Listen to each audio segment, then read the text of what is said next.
మేమా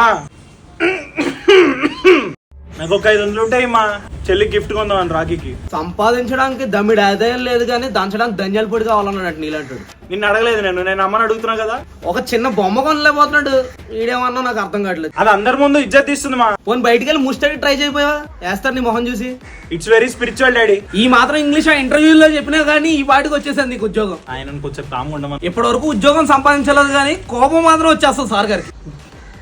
ఇలా పళ్ళు కొరికేసి పిగపెట్టేసి నీ పోలికే వచ్చింది దానికి. సేమ్ టు సేమ్ నీ లెక్కనే ఓ పెద్ద మెగాఫోన్ తీసుకొని ఊరంతా మా అన్నకి జాబ్ లేదు, మా అన్నగాడు నాకు రాఖీకి ఏం కొనట్లేదు, మా అన్నగాడు చాతకని చోట సన్నాసి అని ఓ ఊరంతా దండరేసి చెప్తుంది. అరవడంలో కాదు బొబ్బుల డబ్బాలు వాటిలో పెట్టుకుంటావుగా నాకు ఒక 500 ఇయ్యే. ఈ పౌరుషం రోషన్ డిటర్మినేషన్ జాబ్ తెచ్చుకోవడంలో చూపించు. ఓ పని చేయి, మీ చెల్లెని నువ్వు ఏం చేస్తావంటే ఫోన్ చేయి, 500 కొట్టమ్మా అని చెప్పి డబ్బులు తీసుకుని గిఫ్ట్ కొని ఇచ్చేయి. ఇవ్వకు, నువ్వు చీరలు బొంతలు కొనుక్కుంటావు కదా నాన్నకు తెలియకుండా. చెప్పేస్తాను చూడప్పుడు నేను వీడియో తీసి నాన్నకు వాట్సాప్ చేస్తాను. హలో తాత బ్రో 500 కొట్ట అర్జెంట్.